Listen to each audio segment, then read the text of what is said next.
Bismillahirrahmanirrahim. Alhamdulillahi rabbil alamin wassalatu wassalamu ala rasuli rabbil alamin nabiyyina wa habibina wa qudwatina Muhammad ibn Abdullah wa ala alihi wa sahbihi wa man walah, amma ba'du. Alhamdulillah, pada hari ini 1 hari bulan 3 2021 bersama dengan 17 hari bulan Rajab. Kita bila sebut Rajab tu dia bangun dah dengan Ramadan kan? Tahun 1442. Kita teruskan perbincangan kita dalam buku yang kecil ini, nama dia Sunnahmu Amalanku. Kita sudah berada di perkara yang akhir, muka surat 178. Amalan antara azan dan iqamat. Ini amalan yang besar, peluang keemasan, tapi ramai yang terpedaya dengannya.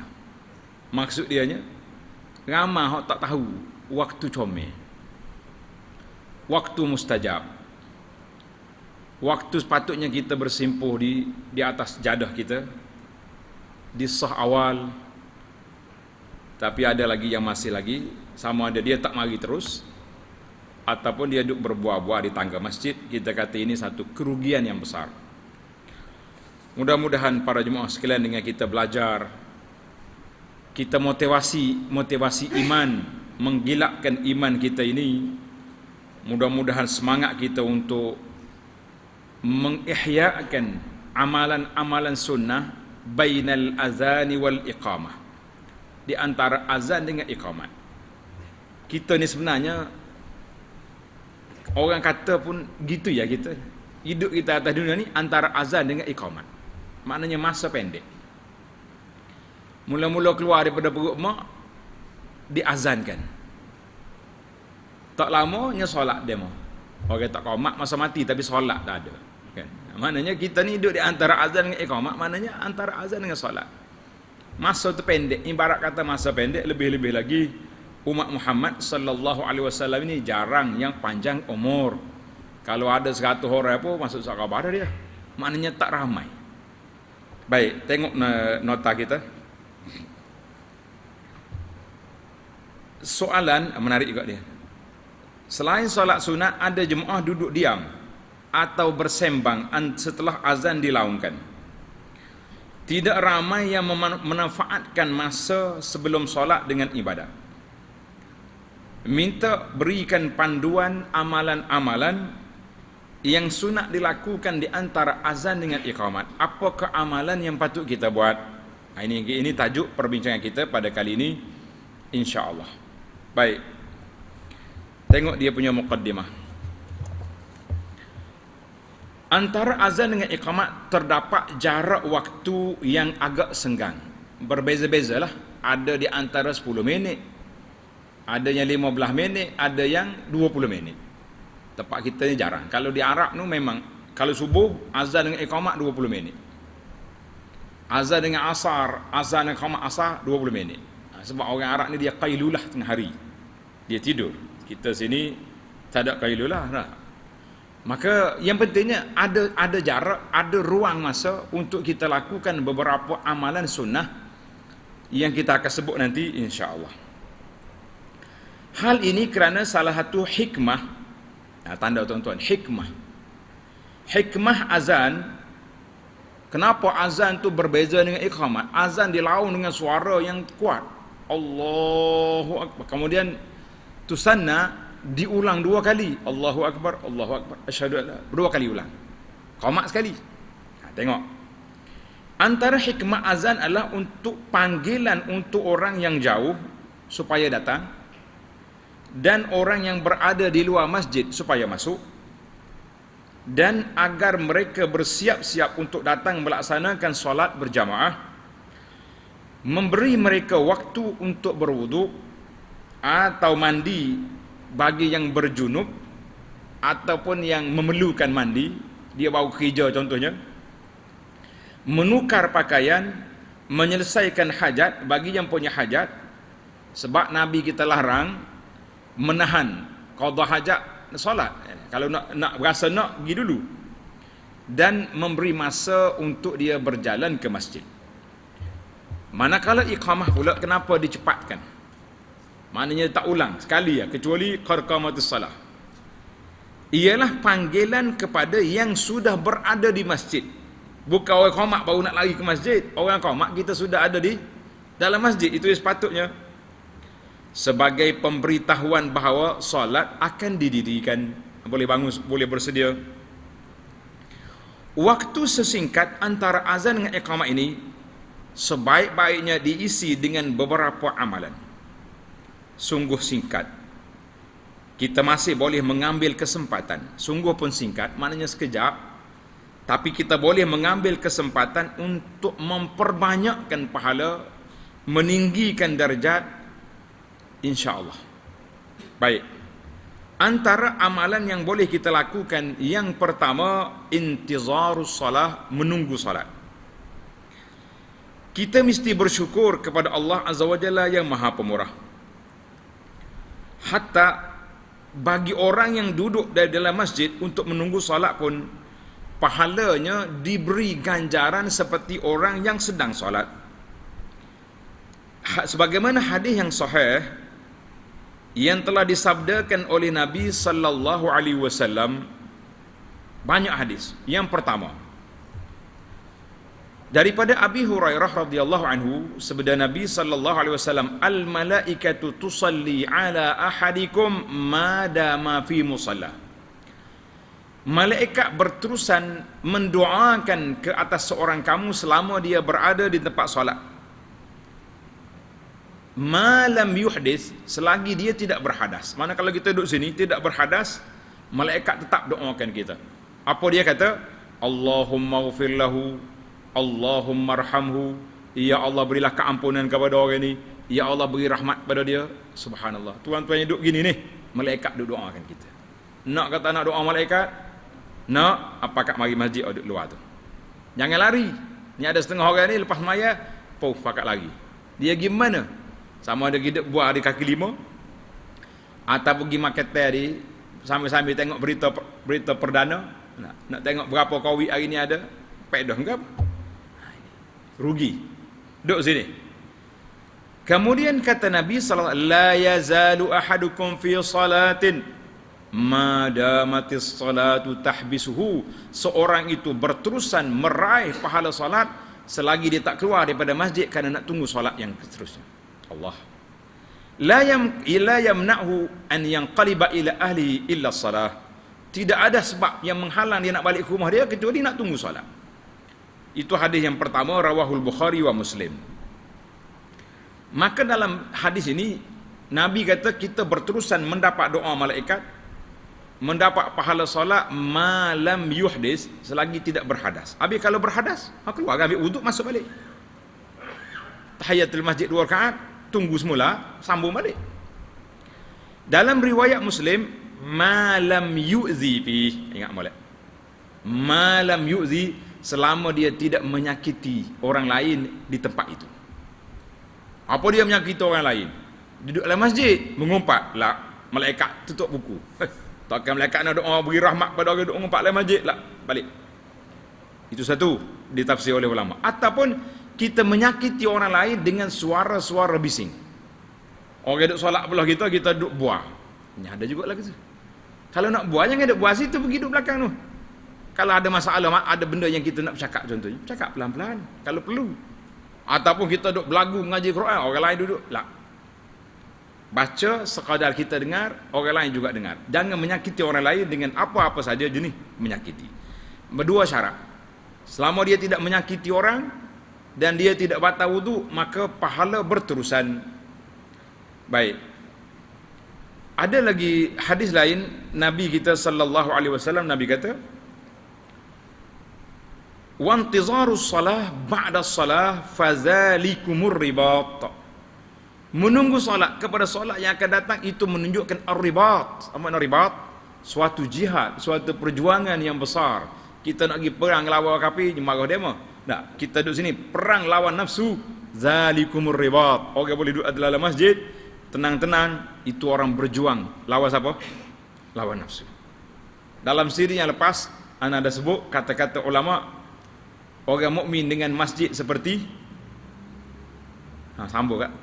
Ikan dengan air. Orang munafik macam burung dengan sangkar, asyik nak keluar. Kita biar jadi ikan, kita jangan jadi burung. Burung ni asyik nak lari je dia. Ikan tenang, selagi boleh air situ dia duduk. Baik. Hadis ini juga dikeluarkan oleh Imam Muslim. Maka kata di para ulama Islam, adakah syarat dia macam kita sekarang ni, selepas solat maghrib tunggu solat isyak barulah dapat ribat? Kata di Syekh rahimahullahu taala, dia kata sawa'un kana zalika ba'da as-salati sabiqan, sama ada perbuatan itu setelah kita solat yang pertama tak balik, nak tunggu solat yang kedua, macam kita sekarang maghrib tunggu isyak, kita mari zuhur tunggu asar kan, biasa bulan Ramadan berlaku macam tu. Au taqaddamal insanu ila al-masjid yantaziru solat, ataupun orang pergi awal ke masjid nak tunggu solat, tengah jam lagi nak asar contohnya, tuan dah mari dah masuk masjid, tahiyatul masjid, duduk di atas tempat kita duduk, subhanallah, alhamdulillah, Allah akbar, baca Quran, zikir. Ini termasuk intizar solat, sudah mendapat pahala menunggu solat. Dalam siri yang lepas, salah satu daripada adab ke masjid apa dia? Ambil wuduk di rumah. Kita keluar daripada rumah dengan niat apa? Nak pergi solat. Maka keluar dari rumah, balik ke rumah, semua itu pahala solat. Allahu akbar. Besar ke tak besar pahala kita? Peluang ada ke tak ada? Siapa kata tak ada peluang? Kita kadang-kadang melepaskan peluang. Sebab itulah anak kata rugi kita. Orang yang tak mari langsung ke masjid itu satu versi, satu kumpulan. Itu kumpulan ni kita kena bercakap dengan dia dengan bahasa lain. Bahasa dia ajak dia mari masjid, kan? Bahasa yang ada di masjid dah ni bahasa kita. Tuan-tuan dan puan-puan yang sudah berada di masjid, berada di kaki lima masjid, berada di pinggir masjid, masuk. Masa-masa yang kita ada ni sangat keemasan. Peluang yang kita ada ni Masya Allah besar untuk kita meraih pahala yang besar. Baik, itu dia panggil yang pertama, menunggu solat. Kalau orang nak bercakap, cakap dalam masjid. Tapi jangan cakap boleh, berbual benda-benda yang tidak lara tak apa, tapi jangan mengumpat. Itu tak boleh. Itu termasuk dalam al-mu'zi, malam yu'zi, selama dia tak menyakiti orang. Walaupun tuan tak ada sini, tapi kalau dia dengar, berasak ke tidak? Dalam masjid kata aku, Masya Allah. Nah, tak sama kita kata orang di kedai kopi, kita kata orang dalam masjid. Sama kita sama? Tak sama. Kalau tamu-tamu lagi depan Kaabah pula, Allahu akbar, lagi tinggi darjat. Baik, kita pergi kepada amalan yang kedua di antara azan dengan iqamat, iaitulah berdoa, berzikir, beristighfar, baca Quran. Ini termasuk dalam amalan-amalan yang sangat dituntut ketika kita menunggu salat. Ini amalan yang sangat digalakkan pada waktu antara azan dan iqamah. Sebaiknya seorang Muslim betul-betul memanfaatkan waktu ini untuk memohon kepada Allah Azza wa Jalla, kerana inilah yang dikatakan waktu, salah satu daripada waktu mustajab doa. Kita duk cari pelik-pelik doa. Malam ni malam mustajab doa. Habis pakai duk sebar poster. Dianya tidur kerah-kerah. Ni hadis sahih ni. Hak Nabi kita beri ni, hadis ni sahih. Tengok hadis yang saya bawa di sini. La yuraddu du'a bainal azani wal iqamah. Dalam hadis yang diriwayat oleh Anas, tuan-tuan tanda. Hadis yang diriwayat oleh Anas, ad-du'a'u la yuraddu bainal azani wal iqamah. Doa tidak ditolak. Maknanya doa diperkenankan. Di mana? Di antara azan dengan iqamat.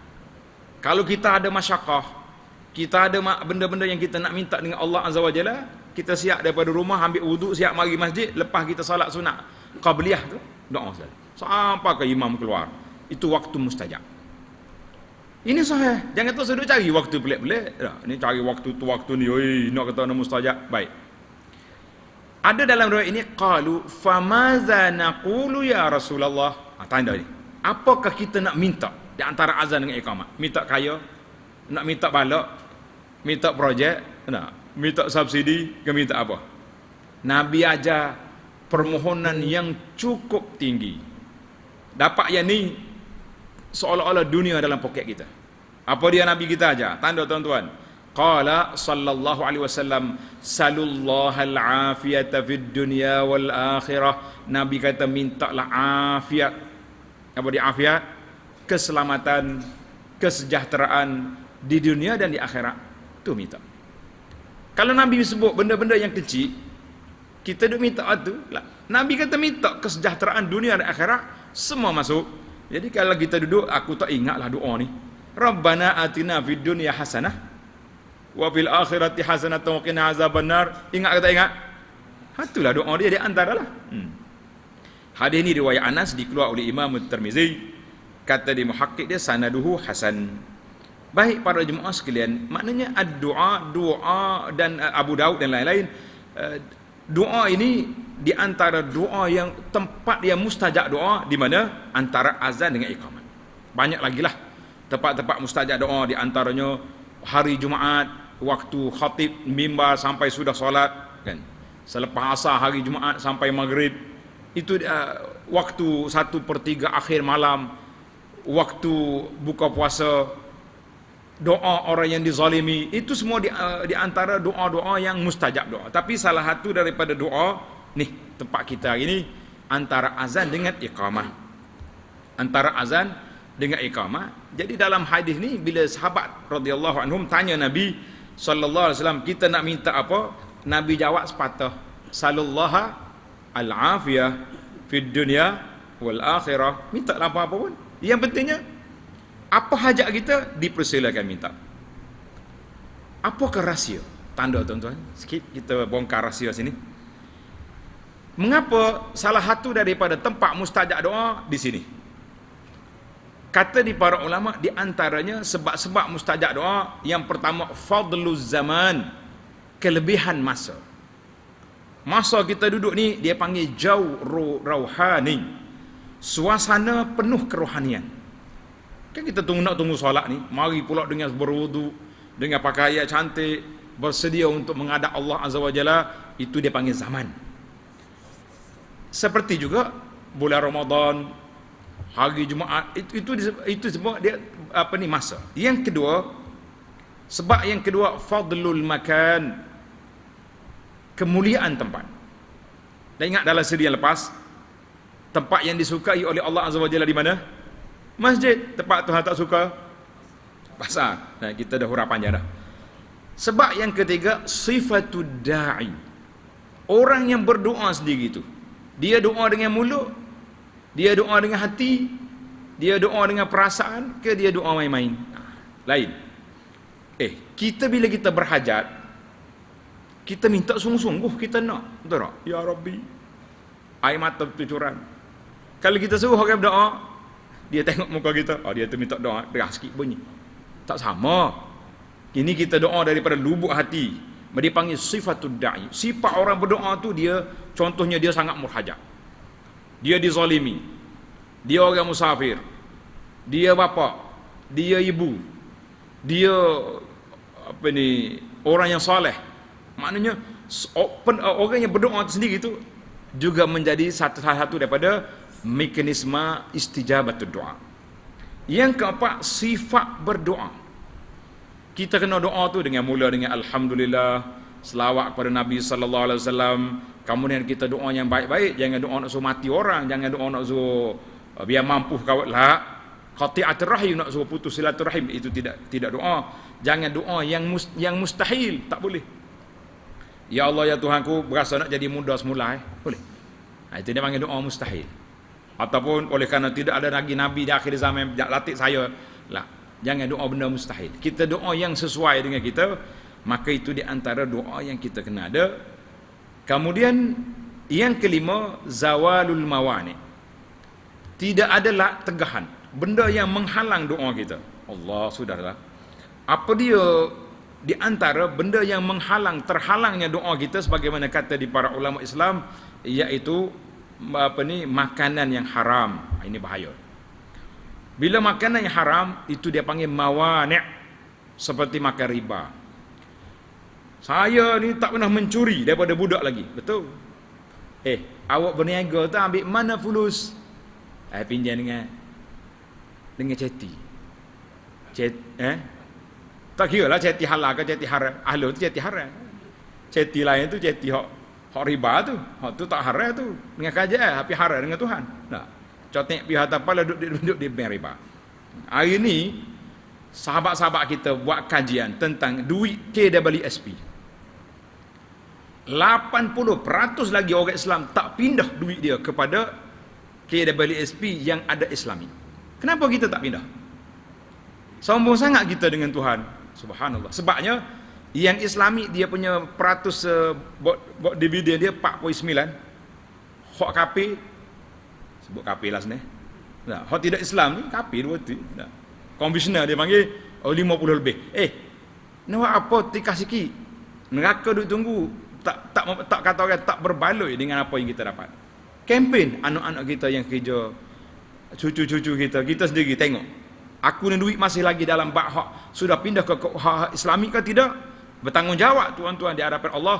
Ini kata di para ulama di antara mawani' punca-punca tidak mustajab doa, iaitulah makan riba, rasuah, makan harta anak yatim, menipu, dan di antaranya juga tidak melakukan amar ma'ruf, nahi mungkar, dan banyak lagi lah perkara-perkara yang disebut oleh para ulama Islam dalam masalah benda-benda yang tidak mustajab doa. Makanan kita besar kesan dia kepada doa kita itu. Para jemaah sekalian, marilah kita memperbaiki perkara-perkara yang tidak baik. Baik. Ada orang tanya Tuan Syekh. Tak juga soalan dia. Dia kata kalau orang nak doa kita takut ke dia? Contohnya dia orang ni kelahi. Aku akan doa kamu di akhir malam nanti. Kata Tuan Syekh, kalau kita zalim, bertaubat segera. Sebab doa orang yang mazlum mustajab. Tapi kalau dia tu zalim, dia nak nganak kita, pas nak doa kita, silakan. Itu termasuk dalam mawani'. Allah Ta'ala tidak akan kabulkan doa orang yang zalim. Kita tengok kalau kita rasa kita hak zalim, cepat-cepatlah taubat. Pergi tarik tangan dia, jangan doakan aku. Jangan doakan aku. Kemudian timbul lagi di antara adab berdoa, kata di para ulama, kita angkat tangan. Angkat tangan dalam berdoa ni 2-3 tempat yang Nabi kita angkat. Di antaranya ketika dia minta hujan, Nabi kita angkat. Nabi kita tidak angkat tangan berdoa ketika dalam doa dalam khutbah contohnya. Doa khusus di antara tengah sujud, antara dua sujud, di akhir tahiyat, orang tak angkat tangan berdoa. Kita kekal dengan tasyahud kita. Lain-lain tempat tu mustajab, eloknya kita angkat tangan berdoa. Ana dah sebut dah adab dulu. Al-Imam Suyuti kata apa? Dia kata dia tulis sebuah kitab Fadlul Wi'a fi Raf'il Yadaini fi Du'a. Nama kitab Fadlul Wi'a, lebih daripada 80 hadis yang dikumpulkan tentang angkat tangan ketika berdoa. Baik, para jemaah sekalian, tamatlah kita perkara yang kedua. Kita pergi kepada perkara yang ketiga kita nak buat ni, panjang lagi ni. Perkara yang ketiga, solat sunat. Kita boleh mengerjakan solat sunat antara waktu selepas azan dan sebelum iqamat. Maknanya lepas azan sebelum iqamat tidak ada waktu larangan di situ. Sudah masuk waktu. Di antara solat sunat yang mesti kita kena jaga, kalau kita masuk belum azan, kita solat tahiyatul masjid. Kalau kita masuk selepas azan, kita boleh terus solat qabliyah. Dia kata, ada orang kata kita nak solat juga qabliyah, tahiyah, tengok dalam kitab. Solat tahiyatul masjid dituntut dilakukan oleh mereka yang baru masuk masjid. Sabda Nabi sallallahu alaihi wasallam dalam hadis yang sahih, "Idza dakhala ahadukumul masjida fala yajlis hatta yusalli rak'ataini." Jika salah seorang daripada kamu masuk ke dalam masjid, janganlah dia duduk sehingga dia melakukan solat 2 rakaat. Ini dia panggil solat tahiyatul masjid, menghormati masjid. Hadis ini dalam Bukhari dan Muslim. Tengok nota di bawah. Jika sudah azan, Maka solat tahiyatul masjid tidak perlu dilakukan secara khusus, memadai melakukan solat sunat rawatib. Sebab apa? Sebab Nabi SAW sebut, mu jangan duduk sehingga kamu lakukan solat. Kalau kita solat rawatib, laku ke tak laku azan, solat ke tak solat? Solat. Mana sudah masuk dua dalam satu. Jangan niat campur. Nawaitu tahiyatul masjid wa qabliyah lah. Ambil satu je niat. Niat mana? Niat qabliyah. Tahiyatul masjid automatik. Tapi kalau kita masuk waktu tak ada waktu solat khas, macam waktu lain, boleh kita masuk dengan tahiyatul masjid. Dan tahiyatul masjid tidak ada waktu larangan. Selepas asar pun dia boleh, selepas subuh pun boleh, tidak ada waktu larangan. Baik. Yang kita nak fokuskan sebelum iqamah ini, iaitulah solat sunat rawatib. Solat sunat rawatib. Solat sunat rawatib ialah solat sunat yang mengiringi solat fardu, sama ada qabliyah sebelum solat dan ba'diyah. Ingatlah, qabliyah sebelum, ba'diyah selepas.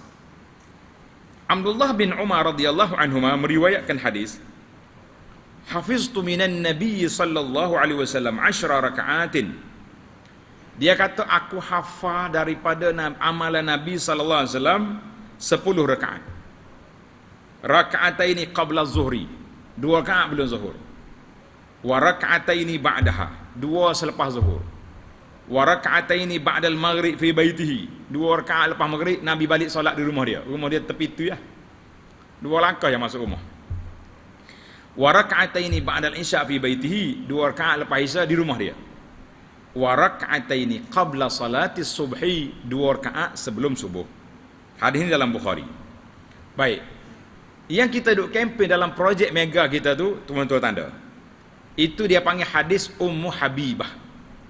Tanda kita tu. Ummu Habibah, Ramlah binti Abi Sufyan, isteri Nabi. Dia kata, dia dengar Rasulullah sallallahu alaihi wasallam bersabda, man hafiza sintai asyrata. Siapa dia jaga 12 rakaat. Di mana beza dua ni? Beza dianya arba'an qabla zuhri, sebelum zuhur 4 rakaat. Berapa rakaat sebelum zuhur?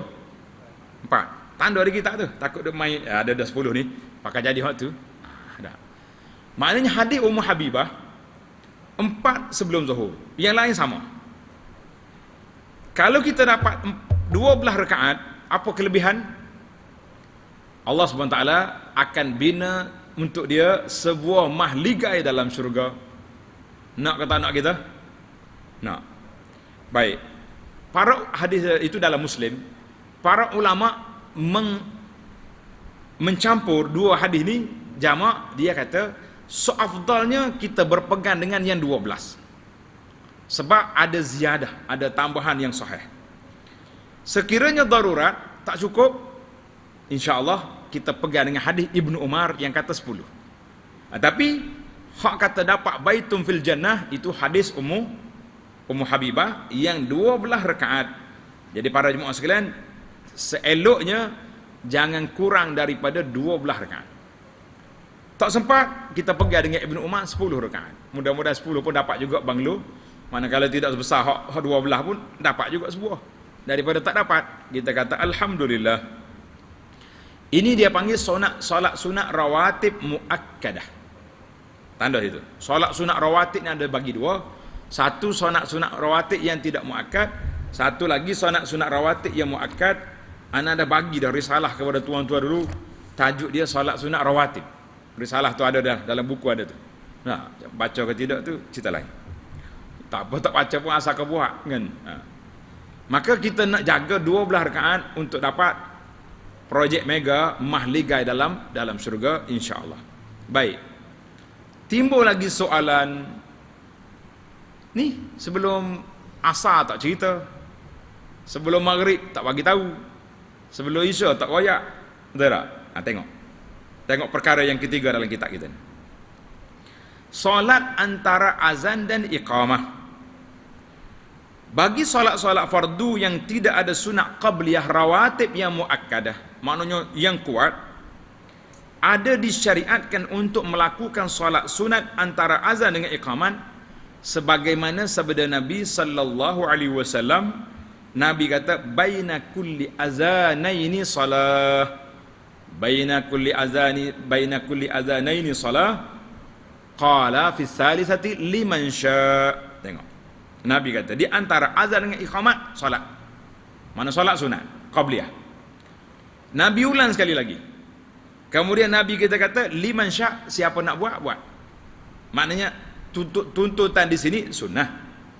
Tapi tidak sekuat muakkad yang dijanjikan dengan pahala yang besar, baitun fil jannah, tak sama.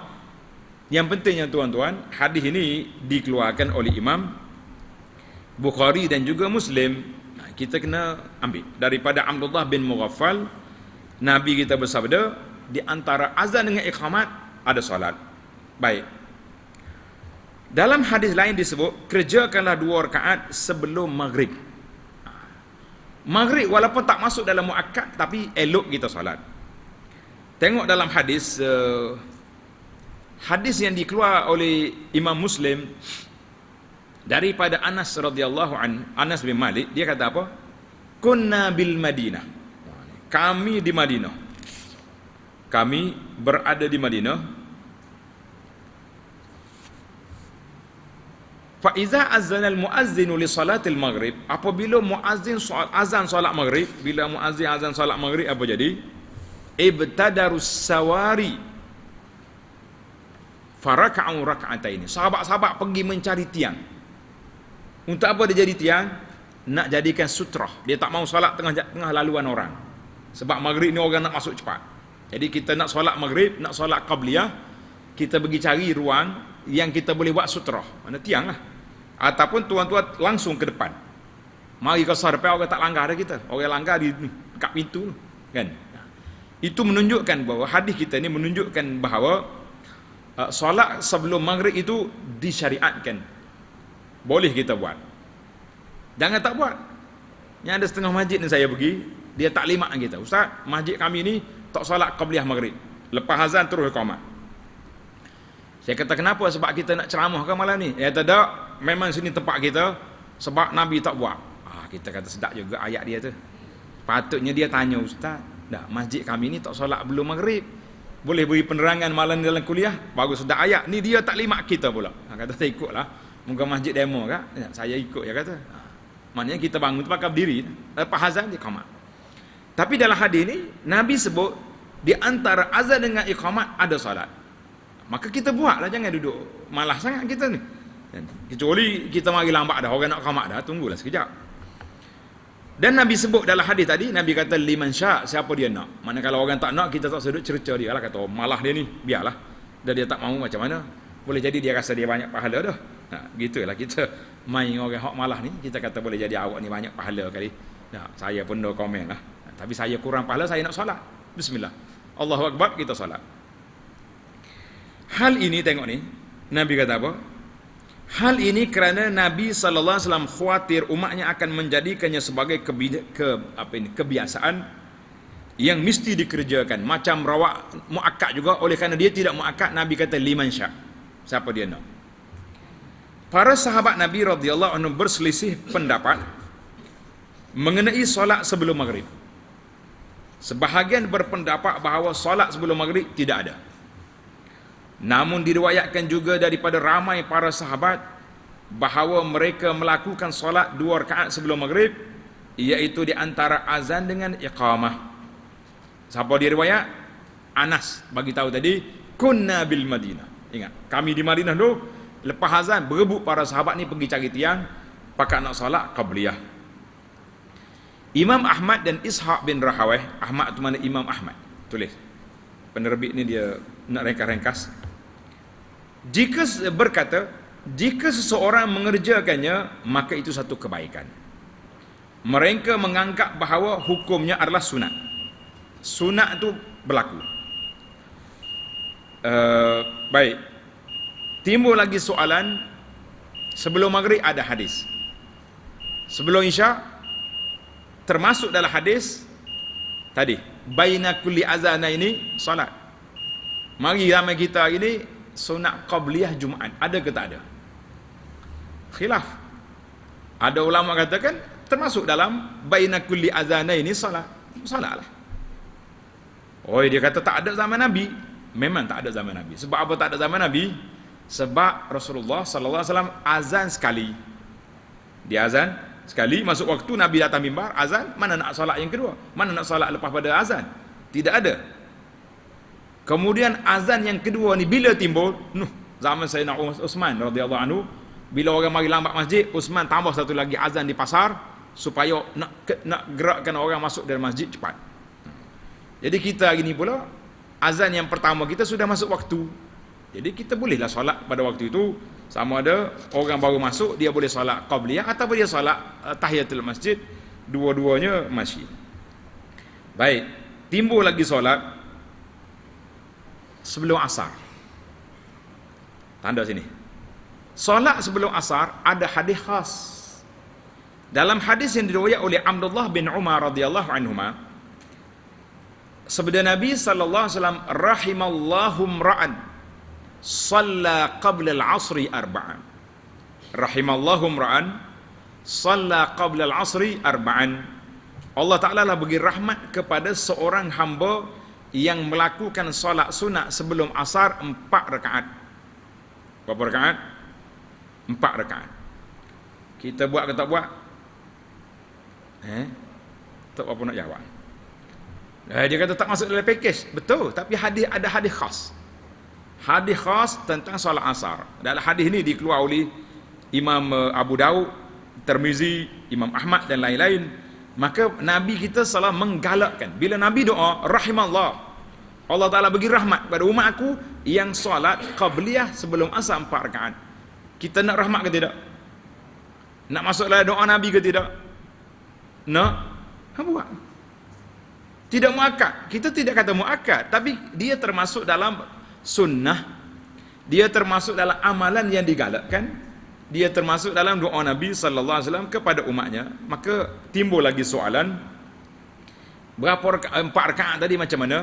Dalam hadis lain, hadis Ali, dia kata kana an-nabiy sallallahu alaihi wasallam yusalli qabla al-'asri 4 raka'atin. Nabi kita solat, Ali mengisbat. Yang tadi Nabi cerita, Nabi doa, rahimallah. Yani Sayyidina Ali mengatakan kana an-nabiy sallallahu alaihi wasallam yusalli qabla al-'asri 4 rakaat. Nabi solat sebelum asar berapa rakaat? 4 rakaat. Yafsilu bainahunna bit-taslimi 'ala al-malaikatil muqarrabin. Nabi pisah di antara 4 rakaat itu dengan salam kepada para malaikat dan orang-orang yang mukmin yang lain. Cuma di sini timbul lagi perbahasan ulama, 4 rakaat terus atau 4 rakaat dua-dua. Sebab Ali kata yafsilu bainahu, memisahkan di antara 4 itu dengan salam. Jadi ada ulama kata salam di sini dengan makna salam assalamu alaina wa ala ibadillah salih, maknanya kita kena ada tasyahud awal. Bukan 4 straight. 2 rakaat, rakaat yang kedua duduk tasyahud awal, kemudian bangun lagi 4 rakaat, itu sempurna. Ada ulama kata tak, salam di sini mana salam? Salam tahlil. Makna salam bagi salam, assalamualaikum. Habis macam mana kita nak pilih? Masalah nak pilih ni kita kena pilih kan. Jadi oleh kerana dua ni khilaf, ada kata salam sungguh, sebab apa? Ada hadis lain, salatul laili wan nahari masna masna. Solat sunat malam dengan siang ni eloknya 2 rakaat, 2 rakaat, 2 rakaat. Jadi kita bagi salam, tambah lagi 2 rakaat. Cuma oleh kerana kita ini ada peraturan, SOP ada. SOP ada duduk dinding. 2 minit lagi. Kalau kita buat 2-2 tak sempat. Buat yang 4 terus. Sebab kalau kita sudah bagi salam, kita orang qamat, kita nak bangun tak boleh dah. Iza uqimatis salah fala salat ilal maktubah. Bila solat sudah bermula, tak boleh lagi solat kecuali solat fardu. Maka bila kita terus 4 rakaat, kalau kita bangun rakaat yang ketiga orang qamat, dah lagi kita sudah. Wadah? Maknanya 2 pilihan lah di sini. Eloknya 2-2. Kalau tak sempat 4 sekaligus. Itu yang boleh insya-Allah taala. Baiklah para jemaah sekalian, itulah perbincangan kita. Kemudian kita tutup kitab kita ini. Inilah beberapa amalan yang dapat kita lakukan semasa menunggu iqamat dilaungkan. Jika tidak dapat melakukan ibadat-ibadat seperti yang dianjurkan, jangan pula kita mensia-siakan waktu antara azan dan iqamah dengan perkara yang tidak bermanfaat, seperti berbual-bual kosong, bermain-main telefon bimbit, duduk baca wasapi, apatah lagi perbuatan yang tidak elok atau mungkar, duduk dalam masjid, duduk tengok cerita. Lakukanlah amalan-amalan yang sesuai dengan kemampuan masing-masing. Saya letak di bawah tajuk kita bab solat sunat, zikir, doa, istighfar. Boleh. Kita nak rasa nak buka Quran pun apa macam nak qamak dah. Siapa salah nak ambil simpan, istighfar. Subhanallah, alhamdulillah, Allahu akbar, astagfirullah. Tengah-tengah astagfirullah teringat ke anak pula dah. Ya Allah ya Tuhan, ku anak tengah SPM ni luluskan. Boleh jadi waktu kita angkat tangan nak tunggu qamak, pintu langit terbuka pada waktu itu, anak kita yang selama ni tak dapat campur. Apa nak kata? Allah SWT berdasarkan kepada permohonan kita dengan hati kita. Sekali Umar bin Abdul Aziz, dia tengok seorang pemuda duduk main, tangan dia duduk main batu, duduk doa, Allahumma rzuqni al-hurul ain, ya Allah rezeki aku bidadari, tapi tangan dia duduk main anak batu. Umar kata, ya walad, Allah Subhanahu wa taala tidak terima doa daripada hati yang lara. Bukan begini mas kahwin anak bidadari. Mana mu nak doa betul-betul. Ni mata tangan duduk doa, tangan duduk main, mulut berdoa. Dia kata bukan itu mas kahwin bidadari. Bidadari kena minta betul-betul, Allahumma rzuqni hurul ain, ya Allah rezeki aku syurga, bidadarinya segala nikmatnya minta baik-baik. Jadi kita kata rugi tuan-tuan. Baiklah, kita juga hendaklah bersabar ketika iqamat belum dikumandangkan. Ada kaum muslim yang agak tergesa-gesa ingin solat segera didirikan, sibuk dia, lambatnya, padahal azan baru saja berkumandang. Ingatlah bahawa dengan menunggu juga kita telah membantu saudara kita yang lain agar berkesempatan untuk sama-sama menghadiri solatul jamaah yang sangat besar pahalanya ini, insya-Allah. Jadi kita tunggu sekejap. Lagi lama tak qamat, lagi banyak juzuk Quran. Setakat pengalaman saya, duduk perhati tengok, ada orang dia boleh baca setelah dia azan, dia solat 2 rakaat atau 4 rakaat qabliyah, dia kata alhamdulillah Ustaz, saya istiqamah, dia boleh baca 2 helai Quran. Bermakna antara azan dengan iqamat saja dia sudah dapat 1 juzuk 1 hari. Tapi kita asyik duk kelipah, asyik duk tengok je ya. Oh lah tok billah. Palih pula mari. Palih kau orang tu. Kita palih kau orang tu, palih kau orang ni kenyuk mata, mengumpak dah tu. Wailul likulli humazatil lumazah. Baca ayat tu pula. Panjang pula cerita. Baiklah setakat tu dulu. Kita sambung lagi insya-Allah dalam siri yang akan datang 8 sunnah yang kita lakukan apabila bangun daripada tidur, insya-Allah.